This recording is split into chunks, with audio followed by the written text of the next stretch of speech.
एक बार फिर आप सभी का स्वागत है हमारे YouTube चैनल में। आज आपका नया टॉपिक है development of dicot embryo.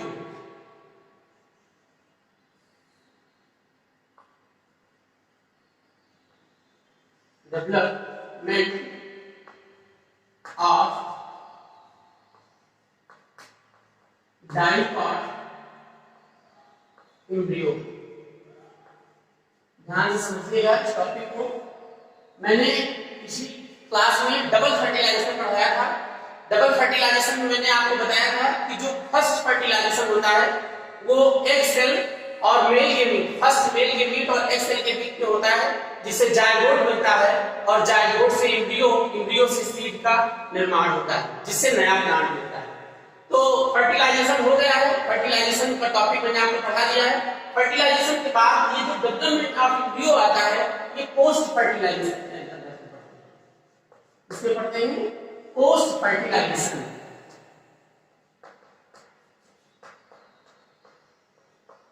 Post fertilisation ये फर्टिलाइजेशन होने के बाद में एम्ब्रियो का डेवलपमेंट कैसे होता है। तो ध्यान दीजिएगा, बहुत ध्यान से एक टॉपिक को आप स्टेप बाय स्टेप समझते हुए चलेंगे, आपको अच्छे से समझ में आएगा, बहुत अच्छे से समझ में आएगा, सारे डाउट आपके क्लियर हो जाएंगे। ध्यान दीजिएगा, डेवलप जब फर्टिलाइजेशन होता है तो सबसे पहले जायगोट का निर्माण होता है।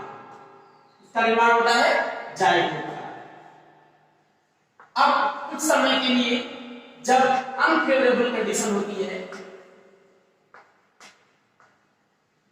जब अनफेवरेबल कंडीशन होती है उस समय ये जो जायगोट है ये अपने ऊपर एक रेस्टिंग लेयर बना लेता है। जायगोट अपने ऊपर क्या करता है, एक रेस्टिंग लेयर बनाता है और उस समय इस स्ट्रक्चर को हम कहते हैं ये रेस्टिंग लेयर है। ध्यान दीजिएगा, ये रेस्टिंग लेयर बन गई और इस रेस्टिंग लेयर, जब ये रेस्टिंग लेयर बन जाती है तो इसे कूस्पोर कहते हैं। इस समय से क्या कहा जाता है, कूस्पोर। ध्यान दीजिएगा बहुत ध्यान से, ये जायगोट है। जायगोट अनफेवरेबल कंडीशन में अपने ऊपर एक रेस्टिंग लेयर बनाता है जिसे कूस्पोर कहते हैं। फिर जब फेवरेबल कंडीशन आती है,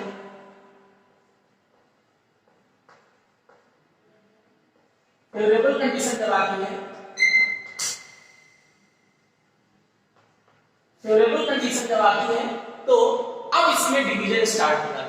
तो सबसे पहले इसमें माइटोसिस सेंट्रीफ्यूज के द्वारा दो सेल बनती है और इन दो सेल में ध्यान दीजिएगा कितनी सेल का फॉर्मेशन हुआ, दो। अब इस दो सेल में एक सेल का नाम है बेसल सेल, ये बेसल सेल है, और दूसरी सेल का नाम है टर्मिनल सेल। बेसल सेल और टर्मिनल सेल, बहुत ध्यान से समझिएगा, ये बेसल सेल है और टर्मिनल सेल है। अब इसमें एक कंफ्यूजन बना रहता है कि बेसल सेल कहां रहेगी और टर्मिनल सेल कहां रहेगी। इस प्रकार से जब एम्ब्रियो का डेवलपमेंट होता है तो एक प्रॉब्लम होती है। अब आप ध्यान से समझिएगा कि जो बेसल सेल है ये हमेशा माइक्रोपाइलर एज पर पाई जाती है। ये कहां पाई जाती है, माइक्रोपाइलर एज पर। और जो टर्मिनल सेल है ये हमेशा पाई जाती है चलाजल एज पर। माइक्रोपाइलर और चलाजल। अब आपको ध्यान देना है कि जब एम्ब्रियोनिक डेवलपमेंट होने लगता है उस समय बेसल सेल और टर्मिनल सेल दोनों का डेवलपमेंट एक साथ ही होता है। लेकिन हम समझने के लिए पहले पढ़ेंगे कि बेसल सेल में डेवलपमेंट कैसे होता है। पहले हम क्या पढ़ेंगे कि बेसल सेल में डेवलपमेंट कैसे होगा। तो ध्यान दीजिएगा कि जो बेसल सेल है इसमें ट्रांसवर्स डिवीजन होने लगते हैं और ये 7 से 10 सस्पेंसर सेल का फॉर्मेशन करता है।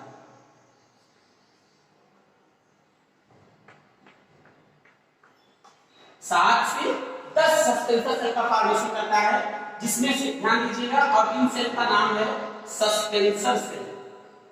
इस सेल का क्या नाम है, सस्पेंसर सेल। अब क्या होगा कि इसमें जो अपर मोस्ट सेल, कौन सी सेल है, अपर मोस्ट, जो अपर मोस्ट सेल है ये सेल मॉडिफाई हो जाएगी और फॉर्मेशन करेगी हास्टोरिया। इसका फॉर्मेशन करेगी हास्टोरिया। ये हास्टोरिया का फॉर्मेशन करेगी। और जो लोअर मोस्ट सेल है ये हाइपोफाइसिस। लोअर मोस्ट से क्या कहलाएगी, हाइपोफाइसिस। ये ध्यान दीजिएगा। अब यहीं पर ये जो बेसल सेल है इसका डेवलपमेंट रुक जाता है, बेसल सेल का डेवलपमेंट यहीं पर रुक जाएगा और अब डिवीजन स्टार्ट हो जाएगा टर्मिनल सेल में। तो टर्मिनल सेल में डिवीजन कैसे होगा? ये बेसल सेल है, बेसल सेल का डेवलपमेंट हो गया, इससे किसका फॉर्मेशन हुआ? ये सस्पेंसर सेल, हास्टोरिया और हाइपोफाइसिस। अब डिवीजन स्टार्ट हुआ टर्मिनल सेल। टर्मिनल सेल में ध्यान दीजिएगा, ये हाइपोफाइसिस से स्ट्रक्चर फॉर्म बनाते रहते हैं बार बार, बाकी इसका डेवलपमेंट हो चुका है। ये अब क्या होगा, इसमें जो टर्मिनल सेल है ये ट्रांसवर्सली डिवाइड होगी और टू सेल स्टेज हो जाएगी, यानी ये दो सेल में डिवाइड हो जाएगी वर्टिकली डिवीजन के द्वारा। ये टू सेल स्टेज है। ये टू सेल किसकी है? Terminal cell, two cell stage. अब इसके बाद में क्या होगा, ये नेक्स्ट इसके बाद में ये जो हाइपोफाइसिस है, अब नेक्स्ट आपका क्या होगा, टू सेल के बाद में ये फोर सेल स्टेज आएगी।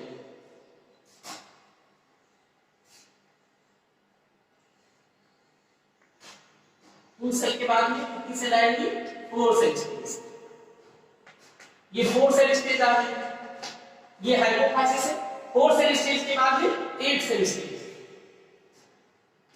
बहुत ध्यान से समझिएगा, स्टेप बाय स्टेप।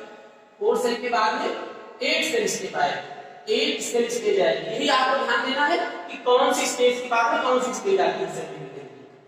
ये अब ये जो एट सेल है, ये जो एट सेल है, इनमें की फोर सेल से, इसमें से जो फोर सेल हैं उनसे रेडिकल का डेवलपमेंट होगा, ये रेडिकल, और फोर सेल से प्लूरल। ये ध्यान दीजिएगा। अब आप जानते हैं कि ध्यान से समझिएगा, ये प्लूरल से शूट डेवलप होगा और रेडिकल से रूट का डेवलपमेंट होगा। ये तो रूट और शूट इन्हीं से डेवलप होगी। आगे क्या होगा, ये eight cell structure globular structure बनाएगा। एट सेल स्ट्रक्चर क्या करेगा? एक ग्लोबुलर स्ट्रक्चर बनाएगा।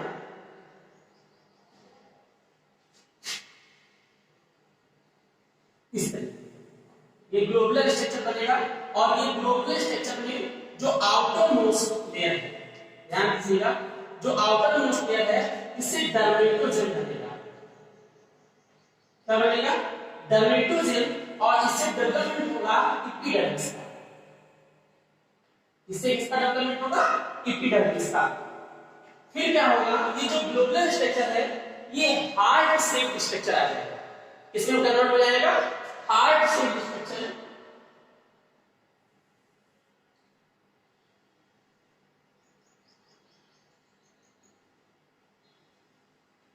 ध्यान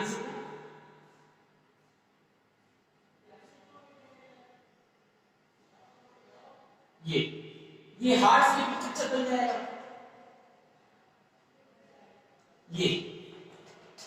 ये हार्ट शेप स्ट्रक्चर बन गया। अब क्या होगा, ये हार्ट शेप स्ट्रक्चर से धीरे धीरे इसमें कार्टिलेजन का डेवलपमेंट होने लगेगा। ध्यान दीजिएगा, ध्यान से। ये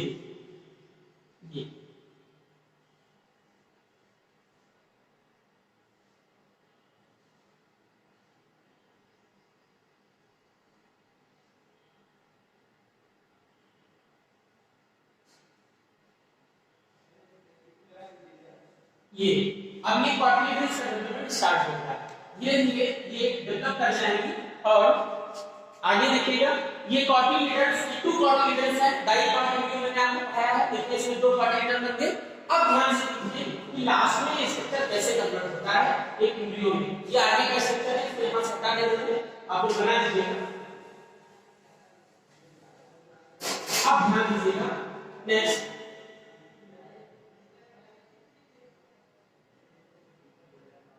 ये ध्यान दीजिए, ये हाइपोफाइसिस हो गया, ये सस्पेंसर सेल हो गई, और सस्पेंसर सेल से ये सस्पेंसर सेल हो गई, और इनमें ये कार्टिलेजन का डेवलपमेंट होता है। ध्यान दीजिएगा, ये कार्टिलेजन है, ये कार्टिलेजन है, और यहां से ये जो स्ट्रक्चर है डिप्लोम्यूल है, और यहाँ पर ये रेडिकल है, रेडिकल प्लोम्यूल रेडिकल, और यहाँ पर ये रूट कैप का डेवलपमेंट होता है, ये रूट कैप, ठीक, रेडिकल है। और ये ऊपर का मैंने आपको क्या नाम बताया था, ऑस्टोरिया है, और ये जो सेल है ये सस्पेंसर सेल है, सस्पेंसर सेल, सस्पेंसर सेल, ठीक। ये आपका स्ट्रक्चर। अब हमको ये ध्यान देना है कि ये कॉटिलिडन्स किस एंड पर होते हैं और ऑस्ट्रोरिया किस एंड पर होता है, क्योंकि मैंने ये बता रखा है पहले ही आपको कि ये जो बेसल सेल है उसकी तरफ क्या होता है, बेसल सेल की तरफ क्या होगा, ऑस्ट्रोरिया, ये माइक्रोपाइल, ये किस एंड की तरफ होगा, माइक्रोपाइल की तरफ, और कॉटिलिडन्स की तरफ होंगे चलाजा की तरफ। ये हमको ध्यान देना है। ये आपका डाइकॉटी एम्ब्रियो का डेवलपमेंट है। इसको आप ध्यान से देखेंगे कि जायगोट होता है, हुई स्पोर बनता है, इसके बाद में इस प्रकार से बेसल सेल में डेवलपमेंट होता है, फिर टर्मिनल सेल में डेवलपमेंट होता है, किस प्रकार से कहां से हास्टोरिया बनता है, कौन सी सेल हाइपोफाइसिस होती है, कौन सी सेल सस्पेंसर सेल कहलाती है, हार्ट सेल, सेल, डर्मेटोजेन, ये पूरा स्टेप बाय स्टेप आप फिगर बना लीजिए, नोट कर लीजिए। आपसे रिक्वेस्ट है कि आप मेरे चैनल को सब्सक्राइब करें, लाइक करें और वीडियो को ज्यादा से ज्यादा शेयर करें ताकि सभी तक पहुंचता रहे। धन्यवाद।